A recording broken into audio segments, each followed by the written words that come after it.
Hindi na ito pwede, Papa. Hindi ko na kayang lulukin ang pakikialam ng Jack Llamas na yun. At lalong hindi ako papayag na maulit yung nangyari kay Rachel noon. Dahil sa pulis na yun. Alam mo, huwag mong idaan sa init ng ulo, Elmer.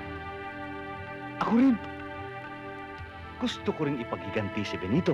Pero, kung ipaghihiganti natin siya, kailangan alagaan natin na hindi lantad ating grupo, Dragon! Lagi niyo lang sinasabi yan, Papa. Pero hanggang ngayon, patuloy pa rin ang pakikialam ng Jack Llamas na yun. You listen, Elmer. Gawin mo ang gusto mong gawin kung punong dragon ka na. Hello? Hello, Jack. Ano yun, Son? Magkita tayo ngayon. Meron akong bagong tip para sa'yo. Pero kailangan. Bakit na nag-iisa ka lang? Huwag mo nang paalam sa iba. Okay, saan yan? Saan? Kung alam ko yan. Hihintayin kita, ha? Ha, Jack? Darating ako. Bye-bye.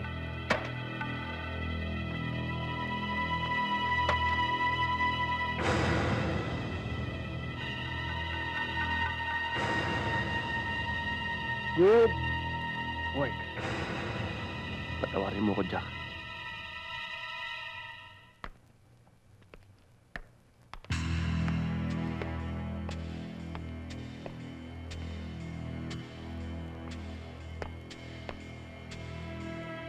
Nelson? Nelson? Nelson?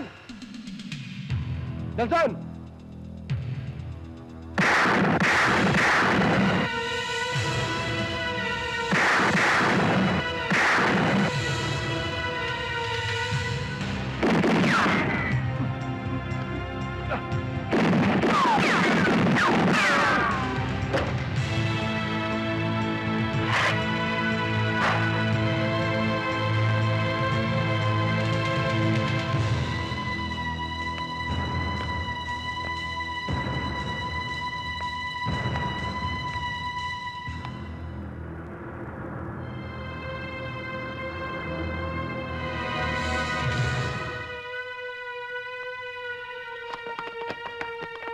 Jack, nagagalaw, ha? Baba mo yung baril mo. Taas ang kamay! O pare, pulutan. Ano ba to? Ayan o, marami pa. Sarap yan. Labi, bungkoy.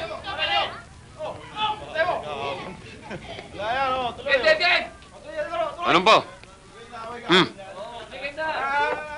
Hoy, pasinday. Hoy, huwag yung dadanin sa init ang ulo. Yung mataas, mahirap sungkitin. Gusto pa ninyong abot sa langit. Hindi ba mga kasama? Masama yung sobrang bumubukol sa katawan niyan. Bumubukol? Oo, bumubukol sa katawan. Bumubukol? Hindi natin subukan.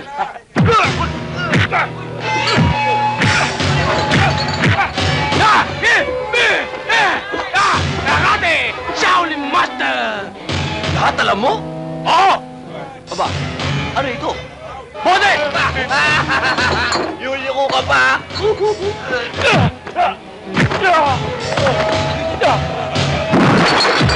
Punggoy! Punggoy, tama na! Punggoy! Bakit pa naman pati mga bata pinapatulan mo? Dahil sa mga pananalita mo at sa mga bagay na gusto mong gawin, ay lumalantad ang katotohanang pangkat mo ang gumagawa ng mga karasang nagiging batik ng kilusan. Masyado kang madaldal. Puputulin ko ang dila mo. Ikaw ang puputulan ko ng ulo dahil ang mga kagaya mo ang gumugulo sa mundo. Wala kang utak!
Salub din! Hindi na kailangang dumanak ang dugo sa lupang ito upang makilala ang may sala. Abdul, isama mo ang mga tauhan mo at umalis na kayo. Tandaan mo, sa pag-alis ninyo, huwag ka nang lilingon sa dakong ito.